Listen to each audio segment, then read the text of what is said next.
신약 성경 368면 히브리서 13장 1절에서 9절까지 제가 한 절 여러분이 다음 절 교독하는 방법으로 읽겠습니다. 형제 사랑하기를 계속하고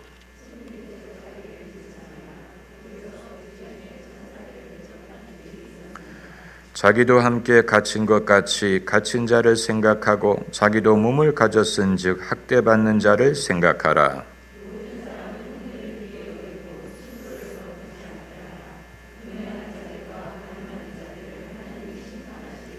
돈을 사랑치 말고 있는 바를 족한 줄로 알라. 그가 친히 말씀하시기를 내가 과연 너희를 버리지 아니하고 과연 너희를 떠나지 아니하리라 하셨느니라.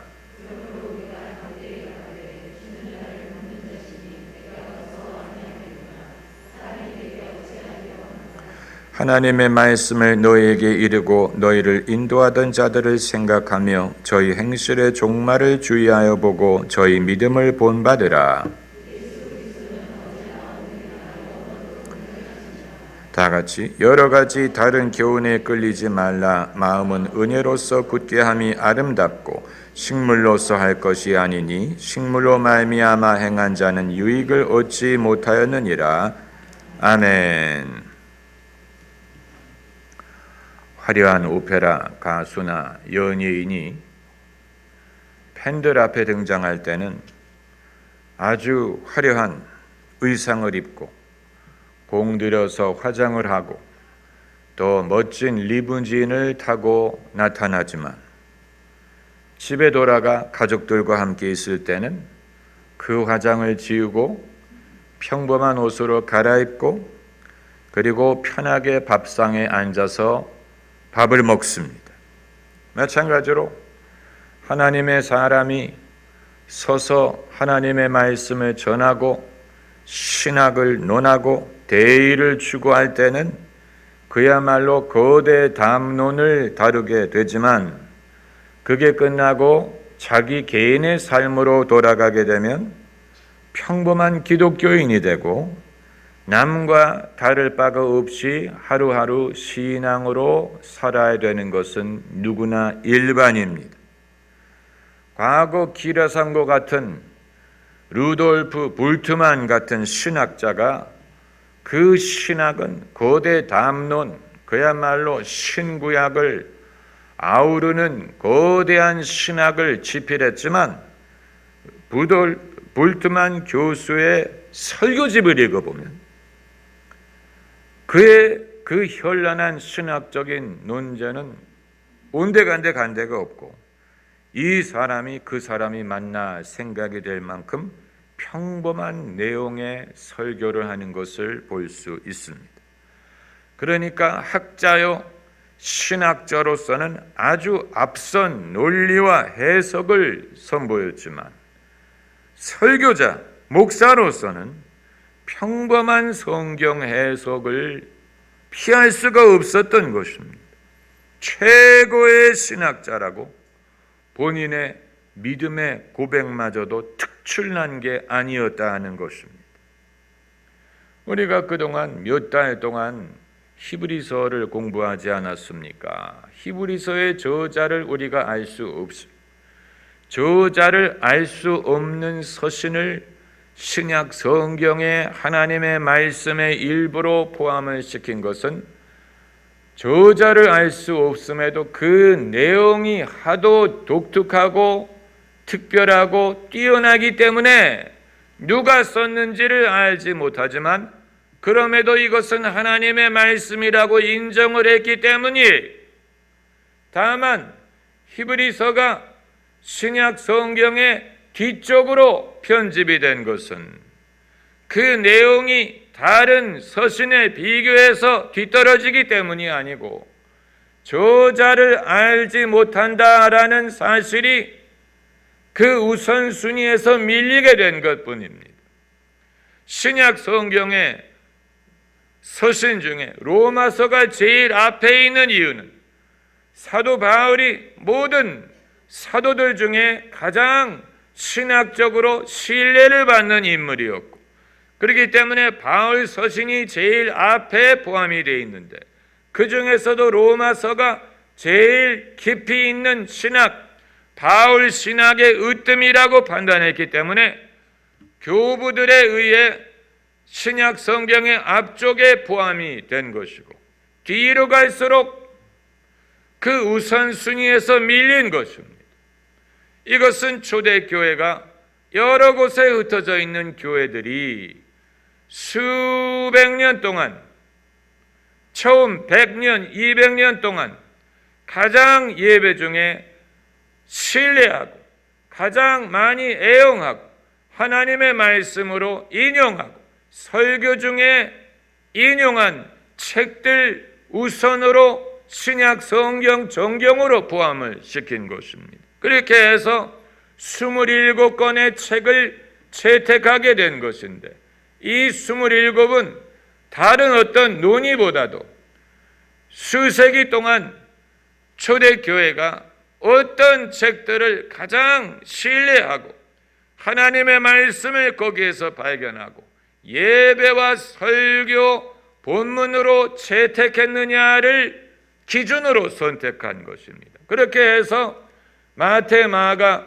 누가, 요한 4개의 복음서가 채택이 된 것이고, 그리고 바울 서신이 거기 포함이 된 것이고, 그리고 야고보, 유다, 요한, 이런 서신, 그리고 히브리서는 신약 성경에서 유일하게 그 저자를 우리가 전혀 예측할 수도 없는, 추측할 수도 없는 무명인에 의해 기록된 책이에요.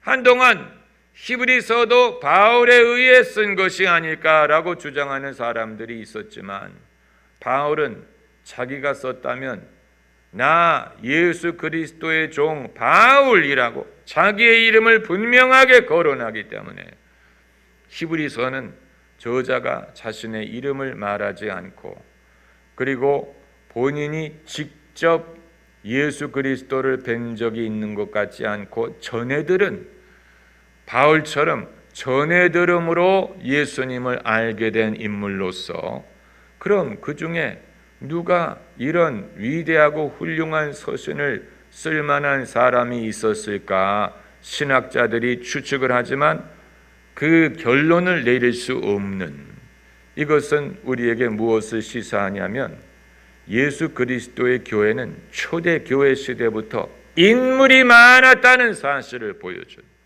이만한 작품을 쓸 만한 우리가 알지 못하는 인물이 있었다는 얘기에 유능하고 하나님을 알고 복음을 알고 성령의 감동을 받아 신학적이고 신앙적인 서적을 쓸 만한 인물이 많이 있었다는 것을 보여주는 것이고, 때로는 주님이 이름을 알리지 않지만, 이름을 알지 못하지만 그럼에도 내용만으로 승부해서 누가 썼는지 모르지만 내용만 봤을 때 이건 하나님의 말씀이다 라고 인정할 만한 그런 작품이었다는 것은 놀라운 것입니다. 히브리서 저자는 다른 신약 성경의 저자가 말하지 않는 본인만이 독특하게 예수님을 해석을 해서 어떻게 예수님이 대제사장이 되시는지, 어떻게 예수님이 구약의 제사보다 더 나은 제사가 되는지, 어떻게 예수 그리스도의 언약이 모세의 언약보다 더 나은 언약이 되는지, 어떻게 예수 그리스도의 보혈로 우리가 하나님께 나아갈 자격을 얻게 되었는지, 그리고 이것을 믿음과 연결을 시켜서 믿음은 바라는 것의 실상이요 눈에 보이지 않는 것의 증거라. 믿음으로 말미암지 않고는 하나님을 기쁘시게 할 수 없다. 우리에게 구름 같은 많은 증인들이 있고 우리도 그 증인들처럼 믿음으로 이 경주를 이루어야 될 필요가 있다. 위대한 말을 했어요. 그리고 이제 마지막 장에 들어와서 히브리서 저자가 신학을 떠나서 기독교 윤리에 대해서 말하기를 시작합니다. 이 부분에 있어서는 히브리서 저자가 바울하고 흡사합니다. 바울도 어느 책이든 신학부터 말하고 그 다음에 윤리로 갔는데, 히브리서 저자도 교리부터 말하고 그리고 윤리를 말하기 시작합니다. 그런데 신학을 말할 때는 현란하고 아주 뛰어나고 사람이 상상할 수 없는, 스스로 깨달을 수 없는 놀라운 그런 교리와 신학을 폈는데, 윤리를 말하는 걸 보면 이 윤리는 모든 사람에게 보편적으로 해당되는, 전혀 특출나지 않는, 우리가 누구든지 당연히 받아들일 수 있고 그리고 알 수 있는 그런 내용을 담고 있는 것을 보게 됩니다. 형제 사랑. 형제 사랑 전혀 특별한 게 아니죠. 손님 대접, 이것 역시 보편적으로 우리가 다 받아들이는 것입니다. 갇혀 있는 자들을 생각하는 것, 혼인을 귀중히 여기는 것, 돈을 사랑하지 않는 것, 그리고 하나님이 우리를 버리지 않고 우리를 떠나지 않을 것을 믿는 것, 그리고 말씀을 우리에게 가르쳤던 자들을 주목하여 볼 것, 그리고 여러 다른 교훈에 끌리지 말 것. 그러니까 이것은 아무리 뛰어난 학자든 신학자든 부흥사든 사도라 할지라도 성도들 앞에 섰을 때는 성령의 능력이든 성령의 계시든 은사를 사용하고 그야말로 본인도 놀랄 만한 그런 하나님의 능력을 보일지라도 개인의 삶으로 돌아갈 때는 모든 사람과 다 보편적으로 동일한 방법대로 살아야 됩니다. 무슨 신유의 은사를 가진 사람이라고 개인의 삶에 돌아가서 손을 안 씻어도 되는 게 아니에요. 그건 다 마찬가지예요. 사람이 개인적인 삶에서 살 때는 다 똑같아요. 다 똑같아요. 밥을 안 먹으면 배고프고, 물을 안 마시면 목마르고, 또 주변에 사람이 없으면 고독하고, 누가 속상한 말을 하면 가슴이 아프고, 이 모든 건 다 똑같아요. 믿음의 사람이라고 다른 게 아니에요. 그렇기 때문에 그 사람의 직분이 어떠하든, 맡은 사역이 어떠하든, 하나님이 맡기신 일의 분량이 아무리 크든 개인의 삶으로 돌아갈 때는 그걸 접어야 되고, 이제는 누구와 다름이 없는 보편적인 기독교인이요 믿음으로 살아야 되는 것이고, 지켜야 되는 천국 윤리는 일반이 다 똑같아요.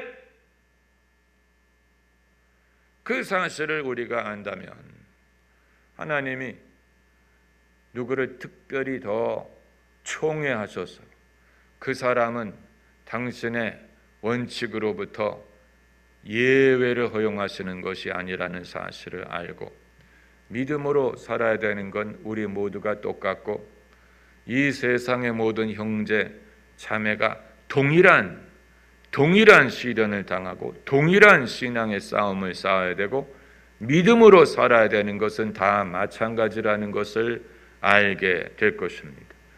하나님의 나라에는 VIP가 있는 게 아니에요. 유일한 VIP는 예수 그리스도뿐이에요. 면류관을 쓰실 분은 예수님뿐이에요. 우리가 이 세상에 사는 동안에 하나님의 맡기신 소명과 은사를 갖고 있는 동안에는 서로 차이가 있어 보이지만, 천국에 가면 다 하나님의 양이요 예수님의 제자요 하나님을 경배하는 자이지, 거기에 가서도 무슨 당회장 목사님이라 장로님이라든가 권사님이라든가 총회장이라든가 이런 직분에 따라 그 사람의 받는 대접이 다를 것을 기대할 수 없어요. 만약에 다르다면 천국이나 세상이나 다를 바가 없을 것입니다. 그렇지 않습니까? 이 세상에서도 사람이 차별하고 서로의 계급을 논하고 신급을 논하고 지위의 고하를 따라서 대접하는 방법이 다른데 천국에 올라가서도 그렇게 한다면 천국이 세상과 나을 바가 없지요. 그건 천국이 아니에요. 오히려 천국은 나중된 자가 먼저 되는 게 천국, 먼저 되었던 자가 나중되는 게 천국이. 거지 나사로가 아브라함의 품에 안기기 때문에 천국이요, 이 세상에서 부자가 불 속에 떨어지기 때문에 그것이 하나님의 공의가 되는 것입니다. 만약에 이 세상의 지위가 천국에서도 그대로 적용이 돼서 만일 천국에 갔는데도 담임 목사였던 사람은 여전히 담임 목사 취급을 받고 부목사 전도사들은 부목사 전도사 취급을 받겠습니까? 그렇지 않지요. 그런 모든 것이 천국에도 그대로 보존되리라고 생각할 수 없어요. 보존되리라고 생각할 수 없어요. 지위의 고하가 천국에 그대로 옮겨가리라고 생각할 수 없어요. 그렇기 때문에 이 세상에 살 때 내가 누구를 부린다고, 누가 나를 위해 일한다고 그 사람을 영원히 나를 섬기는 자로 여기고 하대하면 안 돼. 천국에 가면 얼마나 부끄럽겠습니까? 거기에서는 더 이상 그런 관계가 성립되지 않는데, 천국에 가면 이 세상에서의 많은 일은 잊혀집니다. 더 이상 해당이 되지 않아요. 천국이 천국 될 수 있는 이유 중에 하나는 이 세상에서의 많은 사연을 더 이상 기억하지 않는다는 것일 것입니다. 기억한다면 사랑은 영원히 떨어지지 아니하나고 했기 때문에 사랑은 천국에도 그대로 남을 것이고, 믿음이 천국에 그대로 효력이 있을 것이로되, 그리고 주님을 향한 우리의 섬김, 천국의 보화를 쌓아놓는 일, 그런 것은 그대로 남을 것이지만, 그러나 세상에서 우리가 경험했던 고통이든 무슨 번민이든 아픔이 천국에까지 기억이 될 리 없습니다. 만약에 천국에 갔는 줄로 알았는데 그게 기억이 난다, 그건 천국이 아니, 그건 지옥에 간 거예요. 세상에서의 아픔이 그대로 아프다, 세상에서의 분노가 여전히 남아있다, 그건 지옥에 갔다는 얘기. 지옥에 갔기 때문에 전설의 고향에 나오는 수많은 귀신들은 도대체 세상에서의 그 아픔을 잊지 못해서 찾아와요. 그리고 째려봐요. 전설의 고향에 나오는 귀신들이 무서운 이유는 말하지 않고 째려보기 때문에 그런 것입니다. 말하는 거 보셨어요? 만약에 전설의 고향에 나오는 귀신이 말을 하는데 사투리로 하면 이제 그건 코미디가 되는 거예요. 그러니까 물론 귀신들이 그렇게 찾아오리라고 생각하는 것 자체가 비성경적이지만, 그러나 그 정서를 우리 조상들이 이해한 거예요.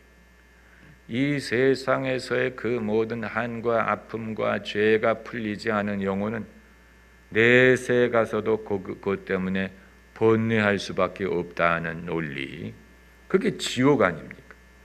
그렇기 때문에 부자가 불 속에 떨어졌다는 말은 그 고통이 지속된다는 말을 하는 것입니다. 그리고 그 나사로는 금세에 대해서 염려하지 않았어요. 땅에 자기 부모님을 두고 왔다라든가 무슨 동생이 두고 왔는데 돌봐달라 이런 말을 전혀 하지 않아요. 불 속에 떨어진 부자가 이 세상에 대해서 염려하는 거예요. 내 형제가 4명이나 있다. 그들이 누군가가 가서 전도하지 않으면 그들도 여기 올까 염려. 이 세상 금세에 대한 그들의 그 미련을 버리지 못하는, 여전히 염려하고 번민하는, 죽은 후에도 번민하는, 죽은 후에도 쉼을 얻지 못하는 그 모습에서 우리는 지옥의 모습을 보는 거예요. 지옥의 모습, 그렇기 때문에 우리가 이 땅에서 천국 가는 준비를 하기 위해서는 이 땅에서 천국을 경험을 해야 되는, 예수님 말씀대로 이미 하나님의 나라가 너희에게 임하였느니라 라고 하셨어요. 이미 천국을 우리가 이 땅에서 경험할 수 있어요. 그러려면 이 땅에서 우리의 미련을 벗어버리고 과거에 대한 아픔, 아픔의 기억, 내가 지은 죄에 대한 후회, 남이 내게 지은 죄에 대한 한을 해결하는 법을 배워야 되는 거예요. 그리스도 예수 안에서. 누구든지 그리스도 예수 안에 있는 자는 새로운 피조물이라. 이전 것은 지나갔으니 보라, 새 것이 되었도다.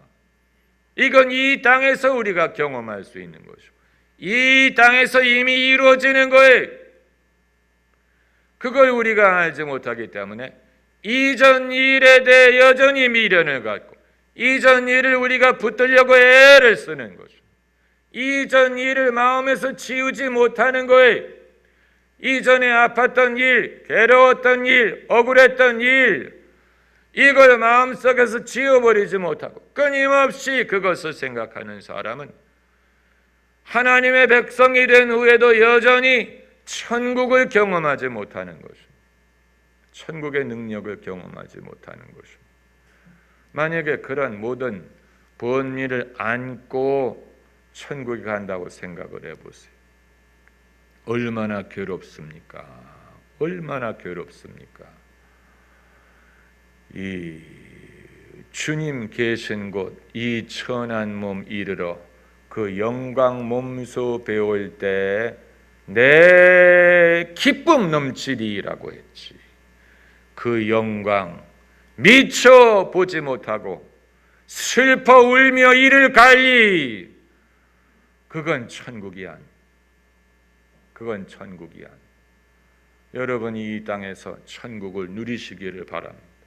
이 땅에서 천국의 능력을 이미 누릴 수 있어요. 회개하라, 하나님의 나라가 가까이 왔느니라. 하나님의 나라가 가까이 왔고 하나님의 나라가 이미 임했어요. 우리는 하나님의 나라의 백성이 됐어요. 하나님의 나라의 특권과 능력을 경험할 수 있어요. 그걸 가르쳐야 돼요. 가르치는 것뿐만이 아니고 사람들이 그걸 누리도록 해야 돼요. 그렇게 될 줄 믿습니다. 기도하십시다.